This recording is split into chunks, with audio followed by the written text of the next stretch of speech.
Go for it. I mean, he's done very well. Good.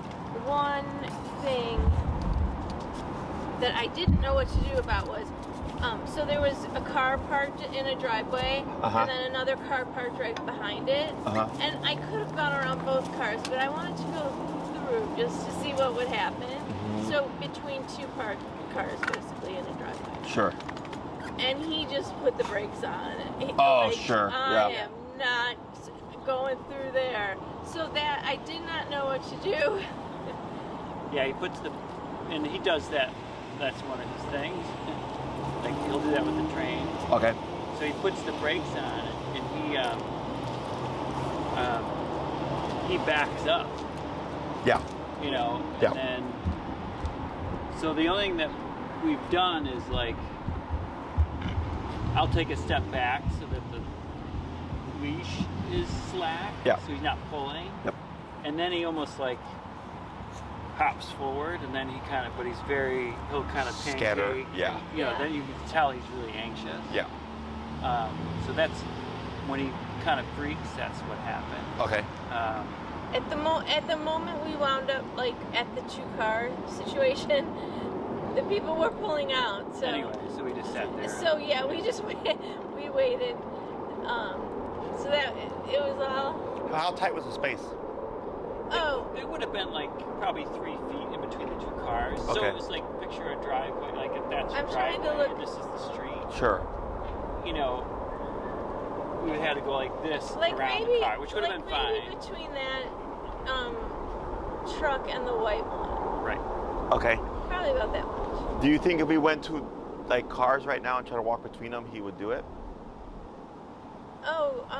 I think that's a really good question. I don't know. We don't know. It's hit or miss. Like that's the other part is it's hard to anticipate. Oh, so it's not it's that consistent. It's not like every time he goes through a car thing, but it's pretty consistent though.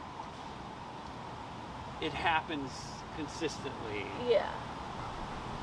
I don't know if it happens consistently between cars or sometimes you walk by and there's like a dumpster, and he'll do that. So it's sort of like big objects that somehow surprise him. Gotcha. So it feels. And we don't know what to do. We don't know if to click him through or up it and click him through. Yes, all of the above. Okay, so let's say we're gonna walk between cars, and I want to anticipate he's gonna have a problem. Yeah. Okay, so when we do the heel, I taught you last week, give slack. Okay. But then in that moment, because I anticipate he may have an issue, I actually want to take slack. Okay. Because that puts me more at an immediate advantage. So go ahead and choke up on you're going to slide your finger up. Yep. And you're going to take up slack on a little bit more. And now relax your arm at your side like that. Okay. So by having it there, if Mick puts on the brakes, you don't have to be up here to give him direction. You're right here.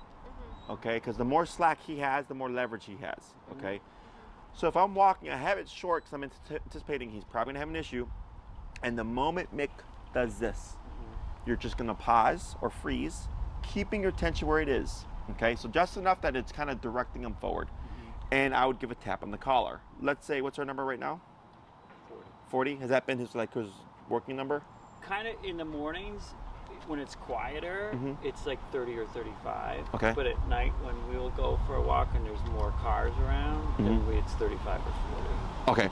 So let's say we're at 40. Yeah. Mick puts brakes on, and I go tap, tap, right? And he's just like bucking back, and he's not moving forward. You can bump it, okay? So you can, and you don't worry about being exact. Yeah. But if you want 40, 45, 50, 55, right? Yeah. Or 40, 50, 60, 70. Okay. And then eventually you're gonna hit a number because his brain is for whatever reason going, this spooks me. Yeah. I don't want to do it. And when you counter him with pressure, his brain is learning when I give into this response, pressure turns on. And when I move forward, pressure turns off. So like let's say you hit 60 and Mick goes forward and he crab walks, like you said, you would just walk him through, turn around, walk through again, turn around, walk through again, okay, and repeat. And you do about a handful of times, let's say 3 to 5 times, okay? And if he's crab walking, that's fine. And then you continue your walk, you go back down to your normal level. The next time I go between cars, I anticipate, all right, last time it was 60. I'm already gonna go to 60. Okay. I have my leash short. I walk, he puts the brakes, I tap him at 60, he just walks forward, he crab walks, back and forth, okay? So the repetition is so that his brain learns it can walk and weave through cars and not have to feel like it can't. Okay. Yeah. So, and then the reason why we want to go higher more immediately is if I had a golden retention Bo. Mick, if we do 40, 45, 50, 60, that gives Mick a 15 to 20 second delay before he has to go forward. Okay. He will take that 15 to 20 seconds every time. Okay. So when you come in right at 60, the brain just thinks, well, now I'm at 60, and if I want to avoid 60, I just need to go. So the next time you come through a car, he's going to anticipate the hit. He's going to know he has to move forward, and you'll probably see him move forward, but then automatically go on a crab walk. Does that make sense? But he's not going to do this. It's like automatically sitting when you Correct. stop. He's just going to go into it. Yeah. So you'll be able to smoothly walk through the car without him bucking back, but he's still going to do this, okay? Yeah. And again, I repeat 3 to 5 times, and then I continue walking. And eventually, we may see where you can't make him completely comfortable, but you'll see where he'll be more kind of comfortable in the sense where he's upright and not crab walking, but you're probably going to see this kind of looking back and forth because it makes him nervous still. Yeah. You see that like after that. So like with the train freaks him out, and then like then we're moving forward. Then you can just tell he's more tense and his head's like this. And that you can correct. Yeah. So like let's say you're on the walk and you're a block away from the train and he hears it, right? And he's not being terrible, but you see him on edge. Yeah. You would just keep your movement and correct Mick, and you're telling him, don't worry about that train that's a block away. We're doing this right now. Okay. And you should see it kind of just settle him a bit. He's still going to be on edge, but he's not going to get too lost. Okay, cool. So it's like in the movies, and I just saw this the other day on TV on the show, where like someone's freaking out and then they smack them, to just get them back to reality. Think of your e-collar similar to that, okay? Yeah. So I would do your normal obedience number. Let's say you tap him at 45, but he's still just like this. Yeah. Then I would go higher until eventually, and it could be something like 90. And you're like, man, I have to go to 90 to get Mick back to reality because he's so under duress that he needs a very firm correction to get him back on track. And then you would dip your collar down because you're only doing it for the moment of. Right. Yes. Okay? Yeah, And after that makes sense. And what you may start to see is when you pass by the train at a distance, you'll see him kind of freak out, but then right away just like kind of correct himself because he's thinking 90 is going to happen or whatever that number is. And he's like, I want to fix this before that happens. Yeah. So like my Chihuahua, because my dog's from collar Texas. isn't suddenly going to be, the train's more worth it than the collar. Right.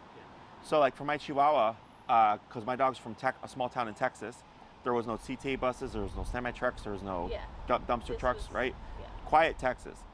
So when I moved here with my dogs, when a CTA bus would go by, my Chihuahua would try to run. Yeah. He'd like be at the end of his leash like this. Yeah. So I had to use the e-collar to counter him. Right. So now when the bus comes, he still doesn't like it, but he does this instead. Okay. Like if the bus is coming like this, you'll just see him go like this, and the bus will go by because he has to ease the pressure or discomfort somehow. Yeah. So he does this. Yeah. Okay, as opposed to trying to run from it. Yeah. But he does that automatically now. Okay. But it was because he got so used to the e-collar, so he's like, okay, I can try to run and get e-collared, or I can just deal with this and nothing physical happens to me. Okay. It's just a mental game. And he's still walking as he's like clearing away. Yeah. Okay. Yeah, you'll see him like this because it used to be like a very clear like get me away from this thing. Yeah. And now he's just like I'm gonna just avoid this and give some space, but keep moving forward. Okay. Like you can't make them submit 100% for some things, right? Yes. Because he doesn't know what the train is. Yeah. We can't explain it to him. It's a big, loud, fast-moving thing. Vibrating. Exactly. Vibrating, yeah. So for him, he's like, I can only do so much to accept this, right? Like me, I don't like big spiders. You know, you can only get me so comfortable around big spiders. Even when I see them on my phone, I'm like, ugh, I just feel like uncomfortable. You know. Yeah. So that's your dog as well. The spider Other questions? I think you answered it, but we were walking along the sidewalk, and there was this house, and two little kids started to kind of run, not at the dog, but we were just running to the sidewalk playing, and then their little dog was chasing them, and so it was a lot of commotion. I was with Collie behind me, and she was ahead of me with Mick, and I think it went fine. It went fine. He got through it and gave him a couple of taps. In some, you could say maybe in anticipation of him freaking out, but I think she tapped him. She did. She said she did, because his head was turning towards them. So she just clicked him a little bit, and then he just kept moving. Correct. And it was fine. Yep. And I didn't think I had room to turn around. If I had turned around, right? Oh, sure. Then I just would have run into then another the kids kid. might have wanted to come more, or the dog. Correct. Yeah. And he was still in good Heel. position in a heel. Thanks, buddy. Mick off. He might. I think when you pat your, because he might have been thinking, yeah, that's funny. So that seemed fine, but you're right. She couldn't have, if she'd have turned around, that could have escalated. Yeah. Yes. The kids. So yes. He was still in a heel position. So. Yep. So for that, yes, the turnaround isn't always going to be available to you, right? Yes. So you can do the tap to correct for position and keep straight. It's just not the approach I use predominantly. I want to do the turn and tap. But I understand sometimes you're going to be walking, there's going to be people behind you, and there's nowhere to go. Right. You would just tap to bring Mick back. Okay. What I don't want is that you do that for every time he passes you, okay? So times that you can turn and tap, do so. Absolutely. The times that you can't, you do what you can. Absolutely. Okay? Yep. And what might even be easier, I don't know if I talked about this last week with the turns, if turning is too difficult, you can also, as long as behind you is clear, reverse and tap. Well, I asked you that question because I walk both dogs. Yeah, I remember now. Yep. So I actually tried, but he wound up going in a loop, and we got all tied up. Okay, so that did not work there. Yeah. But I only tried it once, so I was like, all right. Sure. I was laughing. Okay. Other questions? Those are the big ones. Okay.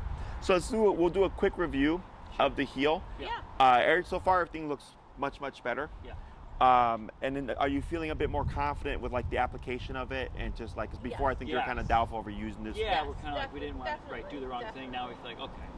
Yeah. We're doing the right stuff. Learning. We just need to practice. Okay, excellent. So we'll do a quick review just to show me what you've been practicing, and then we'll work on the next step. Okay. Do you want to start? No, go ahead. I'll stand here. Yep. When you're ready. Thank you.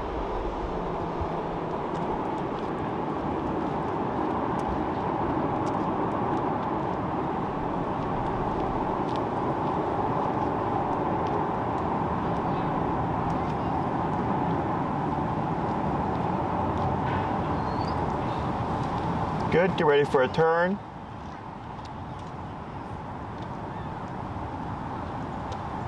Slow walk, but keep forward. Good. Go ahead and pick up your pace. Now, when you went with Richard, did he cover the different turns with you? We covered very little with him. Yeah, Okay. And it was brief enough for us to not really remember. Okay, we're gonna cover that today. Turning left is into Good slow turn. Trickier, yeah. Okay, we're gonna cover that today.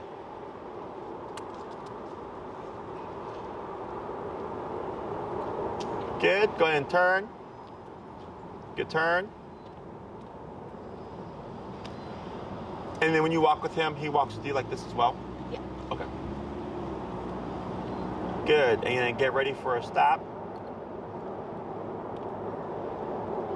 There you go. And stop. Excellent. So, all that looked good. Only thing I would change is relax the left arm. Like that. Okay?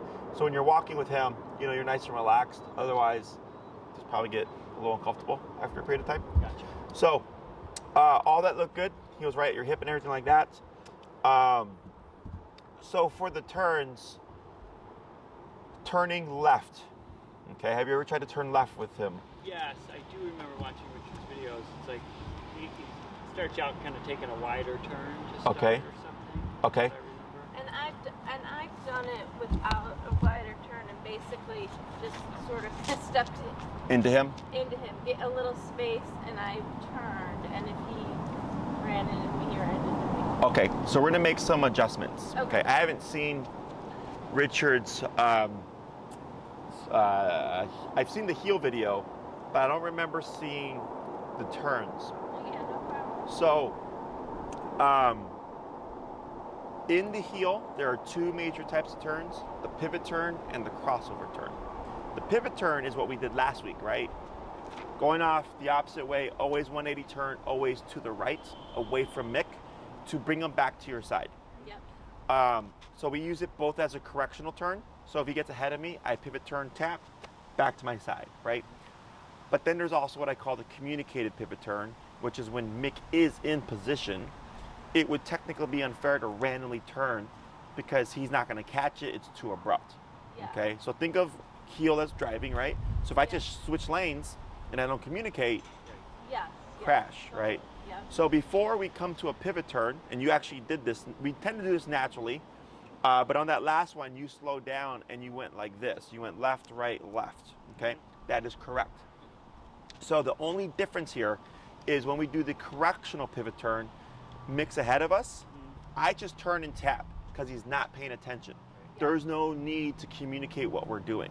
He already told me, not being mindful, okay? If I'm walking with Mick and he's here, and I just turned randomly, unfair, I would want to slow down, at least 3 steps, more is fine, and then time it so that it's left, right, left. Now I'm going back the opposite way, and Mick should just curve around you naturally, Yeah. which is what he did on your turns, okay? The one that was off, I think it was the first one you did there, that one was actually abrupt. You went more into a turn, an abrupt pivot turn, so then he kept going and you caught him on the leash when you tapped him, which is technically correct, right? You turned, he didn't turn with you, but that's actually more handler error, correct, okay? The second one you did was correct. You slowed down, and we hadn't covered it yet, so don't worry. But now we're gonna tighten all that stuff up.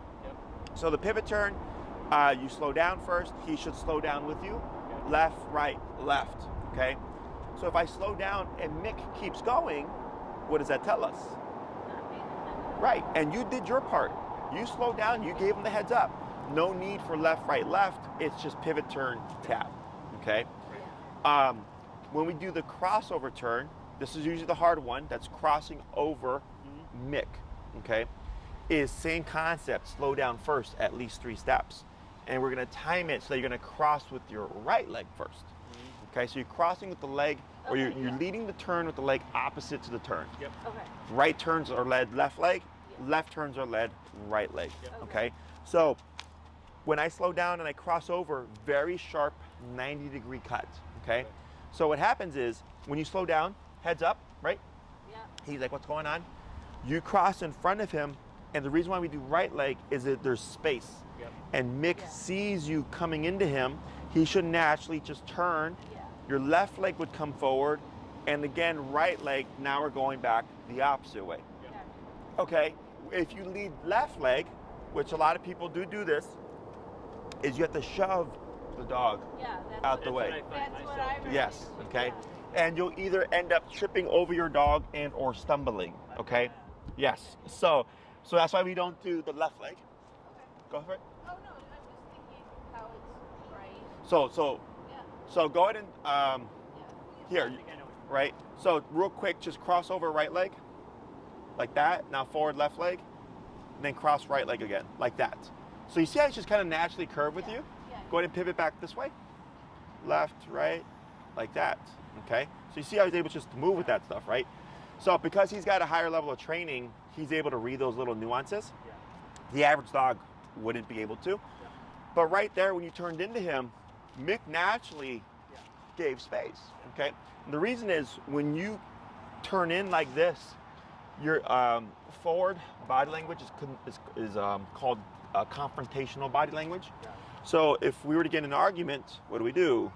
We get close, right? We confront each other. So when you turn in, you're putting forward body language, and it tends to push dogs away. This is why sometimes if the dog's running off and you go to chase them, they keep running away, either in game of chase, but also because you're chasing them, you're putting confrontation, so it pushes them back, okay? So I lead that turn, right leg, right leg. Now I'm going back the opposite way, and we're making a half square shape. Some very common mistakes that people do is they'll go right leg, left leg. Okay, so they go forward. They go forward, right leg, left leg. Yes, and then you cut into him. Okay, so you either kick him out or you trip. So the other thing people do is they'll do a 45-degree right leg and then still mostly left leg. Again, tripping over your dog. That's why, so I like to use a sidewalk here. So if I'm here and I time it, it's on the crack, right there, right, left, right. Now I'm going the opposite way. So if you have because this is a wider sidewalk, but on a regular width sidewalk, you would stay within the width of your sidewalk. Okay, so if you end up in someone's yard, you probably took too many steps.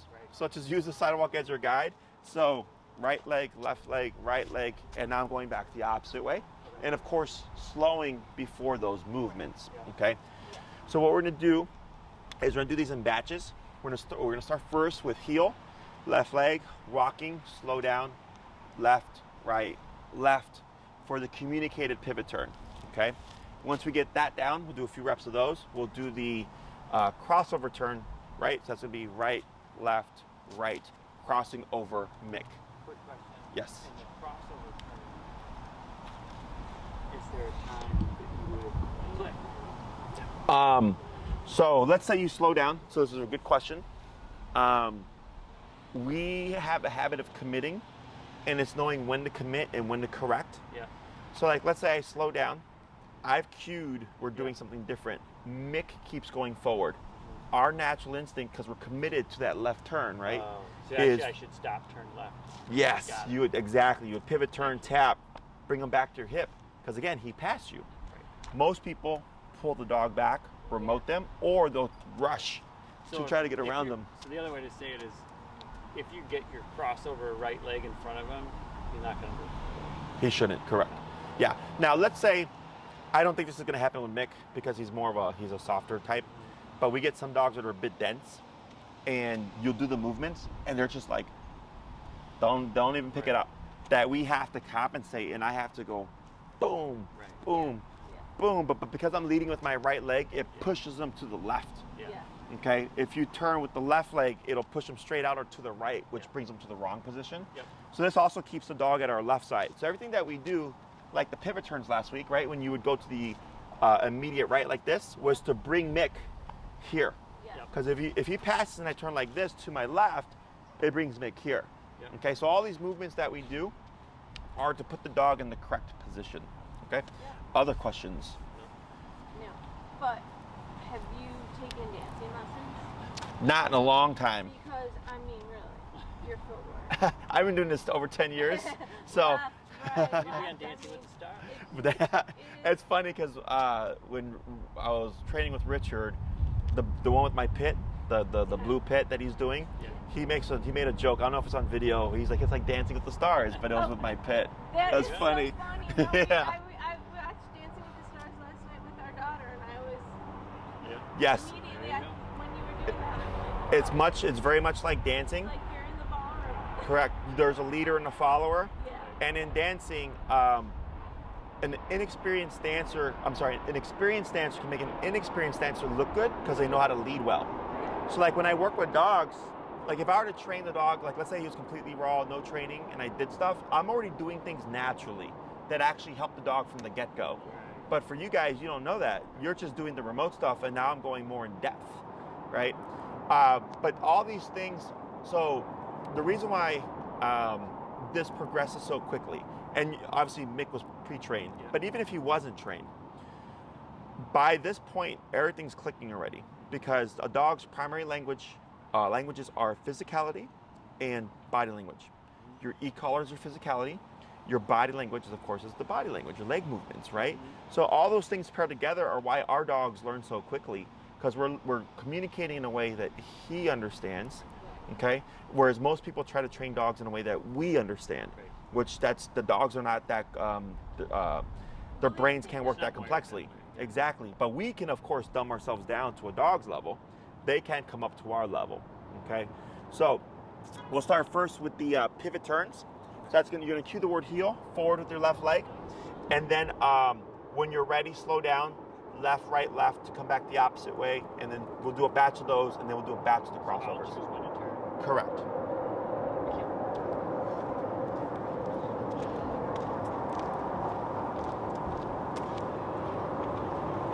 Perfect.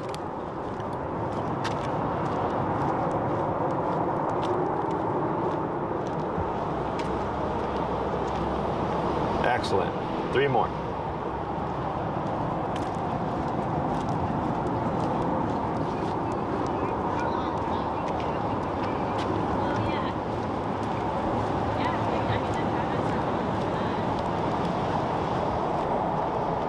Good. And last one.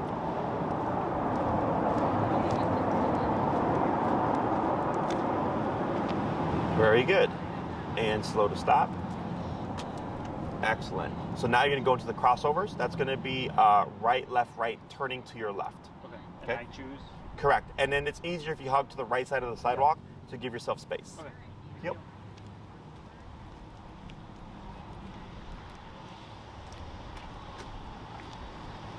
Very good.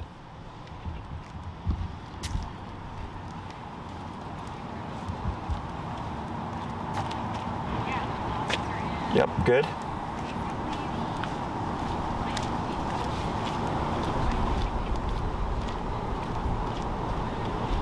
Right, like that, good. 2 more.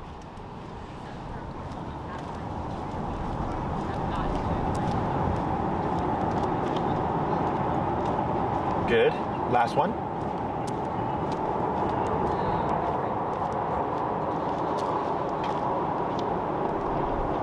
Yeah, just push in. Now slow to stop right there.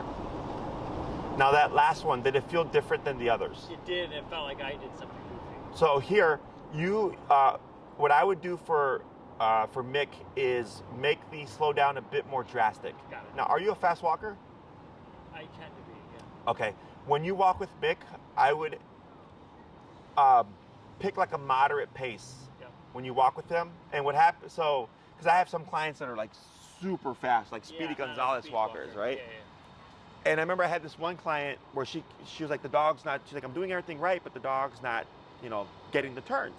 So I was like, show me. And she started walking and she was just like blazing. I was like, whoa, this is not a race. So I told her, I'm like, you're a fast walker. She's like, oh yeah. And I was like, okay. I'm like, we're gonna slow that down like 30%. And so now she's already stuck in her head because what was happening is she was walking so fast. When she would slow down, it was so subtle, the dog wasn't picking it up, Sure. okay? Yeah. So your movements were correct. So I would have you, when you come to the slow down, slow it down even more. And what's happening is you're shuffling. Is you're kind of like, you're prepping for it. Right. So you still prep for it, but you take your normal steps and then just commit to that turn. Got it. On that one, because it wasn't enough of a slowdown, he kept going. Got it. So you had to compensate by pushing more with that right leg. Yep. And then because you did, he actually did give space. But I could see where it looked like you had to give more. It felt a little different than the others. Correct. Yeah. Okay. So that's how you can kind of tell what you're doing incorrectly. Yep. Yeah. So the 2 most common things that people struggle with are not slowing down or not slowing down enough, and too low in the collar. Yep. So like, let's say you're noticing, you feel like you're always crashing into Mick. Yep. Okay, that means you're not slowing down. Okay, or not slowing down enough. That's why we're crashing into him. Because if we do so, if we slow down and he's catching it, there should be no collision for the most part. And if you're too low, you're going to slow down, but he's going to keep going, and you'll find yourself doing a lot of pivot turns. Okay, so it's either one of those. So we're going to try another batch of 3 of the crossovers. Okay. This time, intentionally slowing it down even more. Okay. Heel.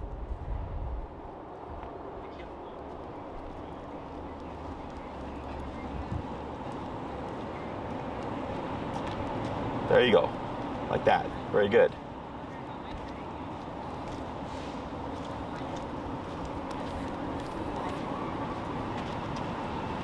So you see that was technically a left leg lead. Did you feel the shuffle a little bit? Yeah.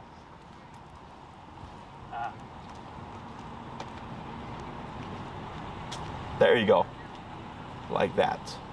We'll try 2 more.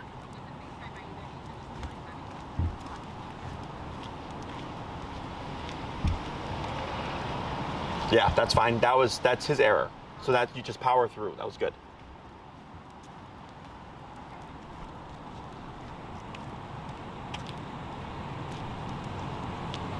There you go. So you see how he pushed off of you there? We'll do the one last one.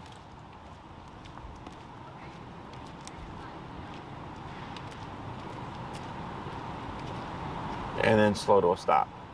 So here, if you do your part, and for whatever reason Mick is distracted, boom. So you're doing more of a pop as opposed to a push, right?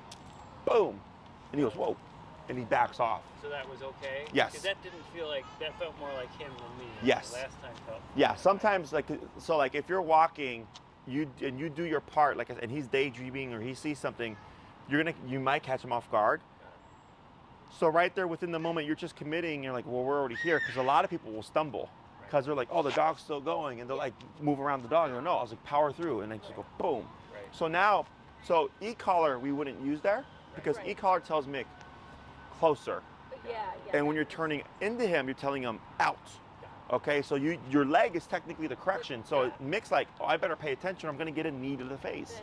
Okay, so then on the second, not the last one, but the 1-2 before it, you had just correct him with your knee, and when you turned into him, he went like this, and he jumped back off the body because he's anticipating the knee. Yeah. Okay. Oh, so that little hop. Yes, well, the hop away Yeah. is because he's like, nope, don't want to get kneed. Okay, so it's, Smart. yes, there has to be some kind of physical in order to get him to alter the behavior. So that's why slowing down is important, because you've done your part. So if I slow down and he's keeping my pace, but then I got to turn into him, I'm going to use that knee, boom, to turn into him, to push him off. So then he's going to think, okay, if the remote doesn't happen, the knee's going to happen. If I slow down and he keeps going, pivot, turn, tap to bring him at our side. Okay. So now what we're gonna do before we switch is I'm gonna have you alternate between these turns. Okay, randomly. You pick and choose. As long as you're communicating clearly which turn you're doing, Mick should be able to follow your lead naturally without the need for remote, unless he's like passing you. Okay. Heel.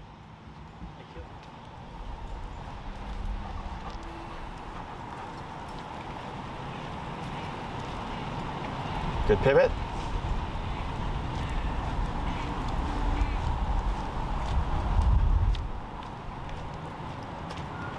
Good pivot.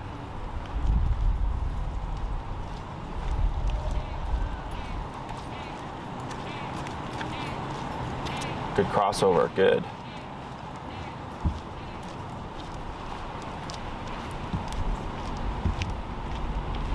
Good pivot.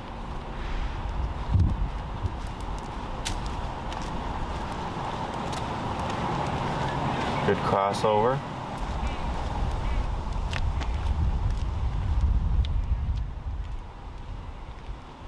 Right, good.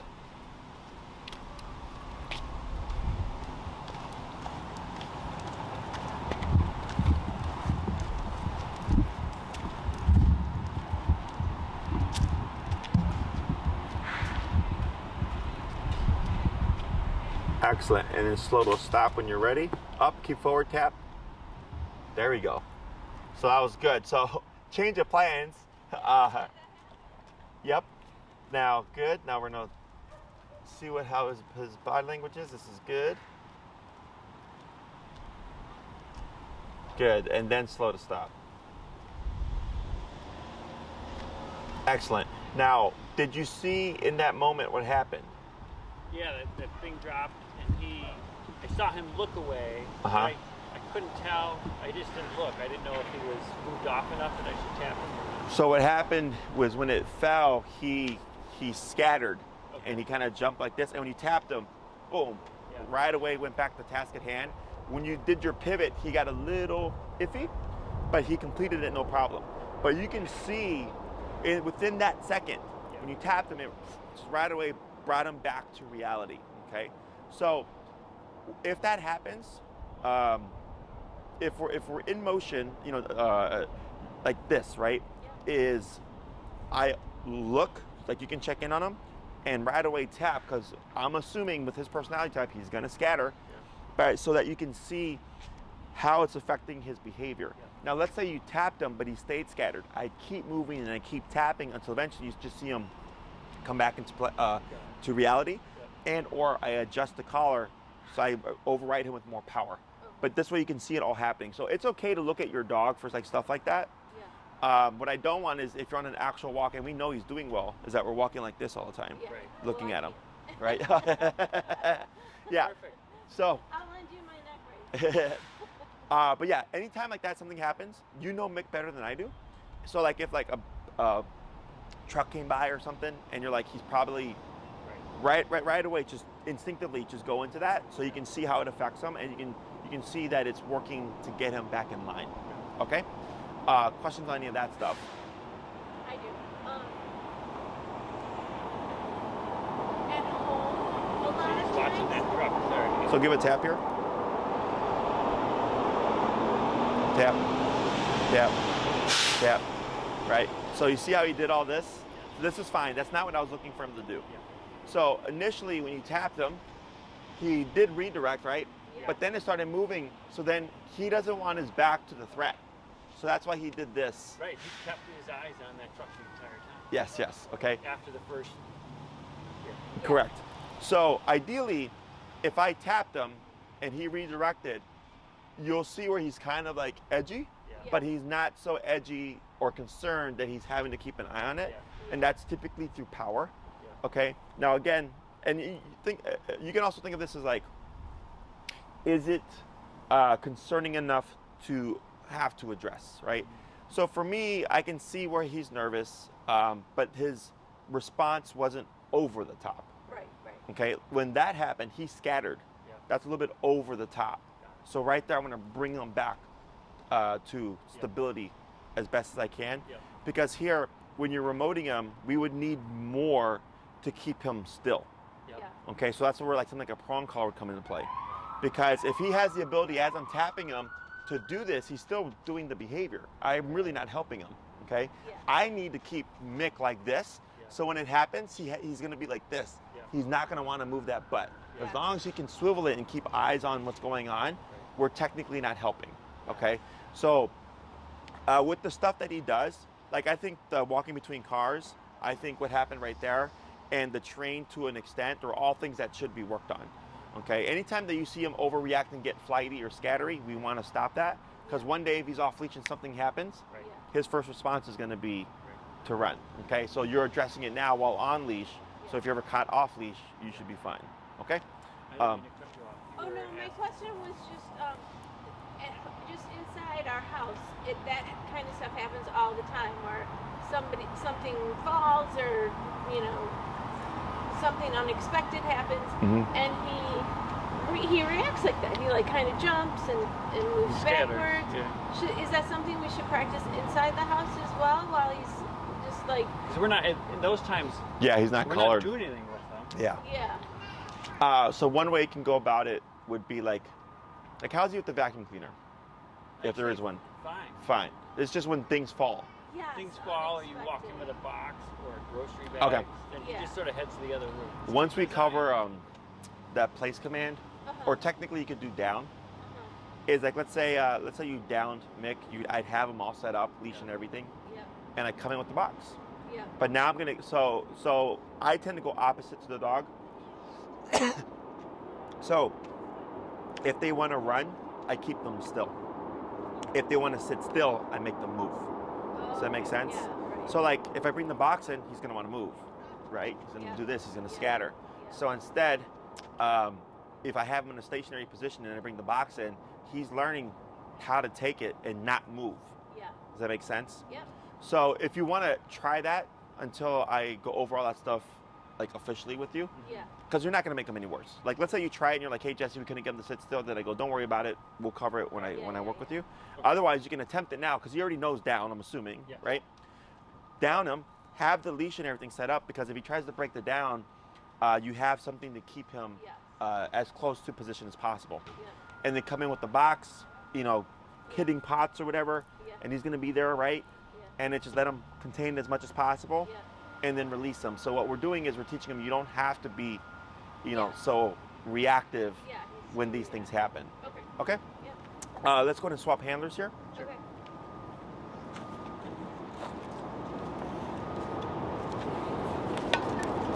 Hey, let me break it. What you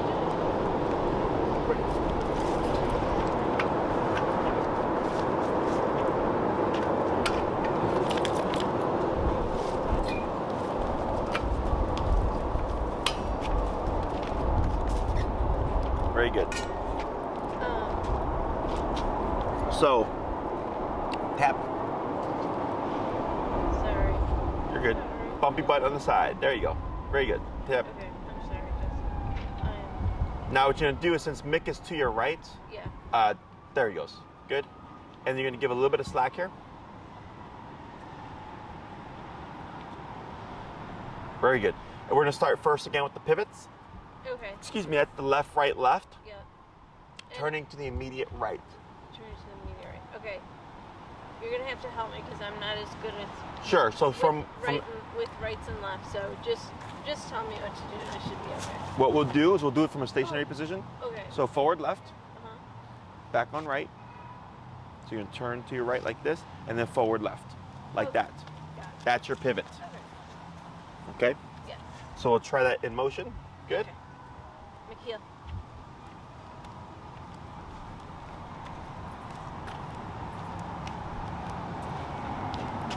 Good. Get ready for your slow down. And get ready for your turn. Left, right, left. Just like that. That was good. We're gonna try 4 more. Okay.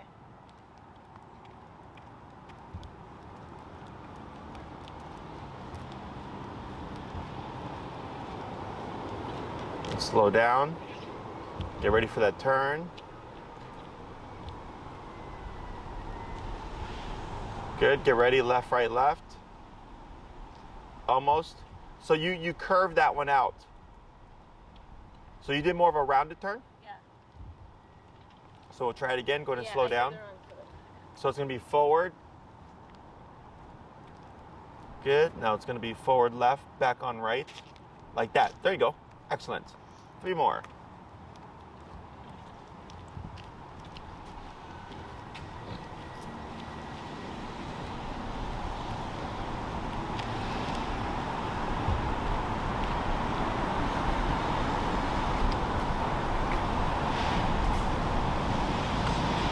It's okay. It's a very common mistake. But you're aware of it though, which is Yeah, good. I think intuitively, if I'm not thinking about it, I would do. Do it normally? Sure. I think I would do it right, but. Yes, that happens all the yeah, time. Like, what's my left foot? I don't know. Yeah. Good. Going to slow and get ready. So that one you just pivoted, right? Okay. So go ahead and slow down to a stop. Yeah. So here, I'll show you what you did there. That one's a tricky one too. So what you did on this one is you stepped forward right and you just swung like this, right? And the other ones that you're doing is you did left was correct, but you were rounding it out like this. Okay. Okay. Instead of just pivoting. Yeah, so here it would forward on that left, back on right, Back on right. and then turn, right? And that, when you go back to your right, so this way you don't end up tripping, go ahead and turn that back this way. Okay. So there you go. So that you don't end up tripping is when I'm going on the right, I'm actually already turning sideways, right? Yeah. So this way I'm not doing this and still kind of spinning there, Oh, I see. right? So I'm forward left, but I'm actually sideways Okay. on my right leg. So when I turn like this, I'm not like spinning. Yeah. And this way you won't end up like tripping or anything like that. Okay. Okay? Is this where I should be using the sidewalk lines? Or You is that a could different technically. one? Or So is that like a different one? one way to, that's the other turn. But technically, if you want to use the sidewalk line, if you're here, you would stay on the line. So it'd be left, right, left. Okay. Okay? So I would stay on this exact line here. Okay. With the crossover turn, we're using the cracks, right, left, Okay. right. Okay. Okay, so yes, if you want some visual to help you, you can use the sidewalk, but you'd be right on the line. Yeah. So you're going forward on the line, right leg still on the line, left leg still on the line, and then I'm Okay. moving forward. Okay. Okay? Yeah. Good? And heel.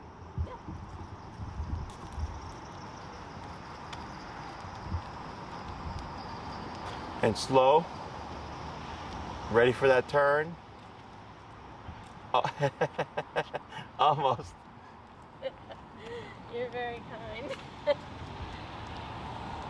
Keep nice and relaxed, arm down. Yep, like that. Good. Slow down.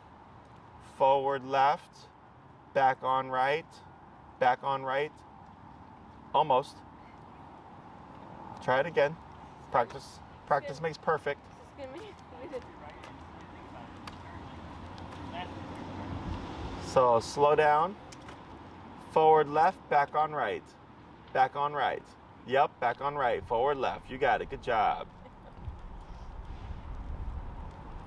It's like learning how to walk again. Slow down. Good. Get ready. Forward left. Back on right. Back on right. Very good. Forward left. You got it. Look at that. You're a pro. You're a dog whisperer now. You got it. 3 more. Slow down. Get ready. Forward left. Back on right. Back on. Yep. And you got it. Good job. 2 more.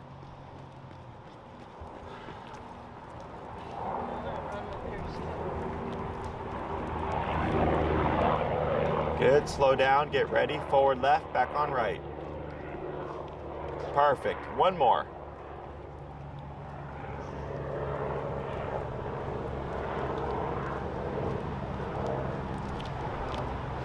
Good. Slow down. Get ready. Forward left. Back on right. You got it. Good job. 5 in a row. Look at that. Slow down and get ready for a stop. Perfect. That's fine. Perfect. Very good. So, trust me, a lot of people struggle with this, okay? Because it's unnatural for us to think about how we're walking, right? Because if we're walking with another person, we just naturally just tune into each other. Whereas with Mick, he needs, tap, he stood up. There you go. He needs clear communication of what you're doing, okay? So it's really just remembering that forward left, back on right, forward left, okay? Turning as you're doing so you're not spinning, okay? So now you're gonna do the crossover turn. That's gonna be right, left, right, right? So here you could use the sidewalk, right, left, right, turning into Mick. Can I see you do that one more time? Yep. So here, slowing down, right, left, right, okay?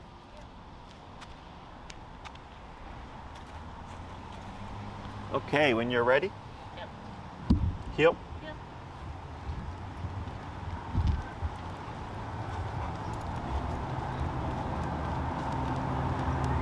Good. You're ready to slow down.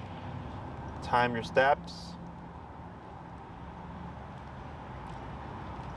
Right, left, right. So that was more of a left when you turned. Okay, that's what, I don't know if you felt him on your left leg there when you bumped into him. So it'd be that right leg cutting out in front of him. Okay. So I have to do right first.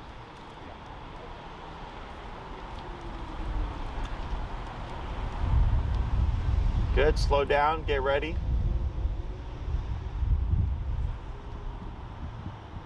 There you go. That was better. So that was better.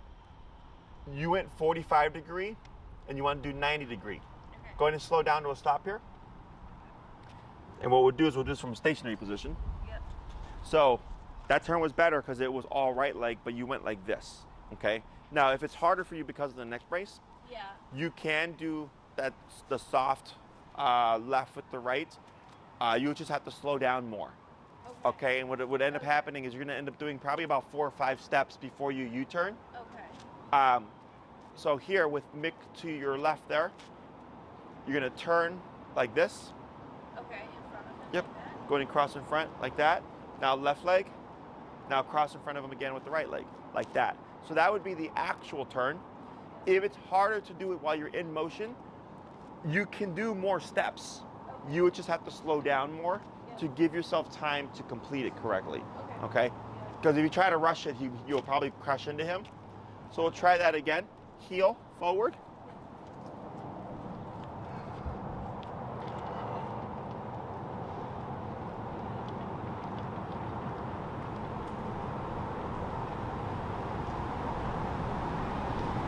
There you go. Yep, that was much better. Much better.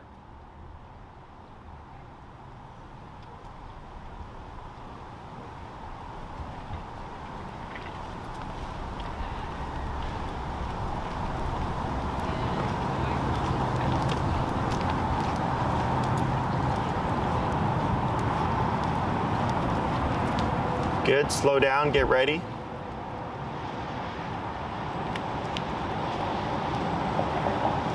Good, much better. Good, we'll try 2 more.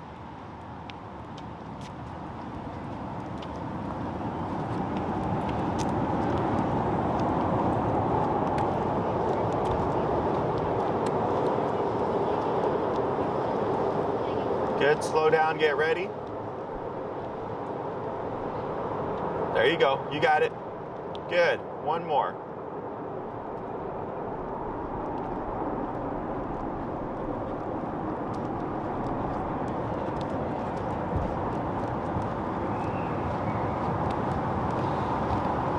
Good, slow down. Good, get ready. Almost, you got it, good. I could see where you're kind of timing your movements.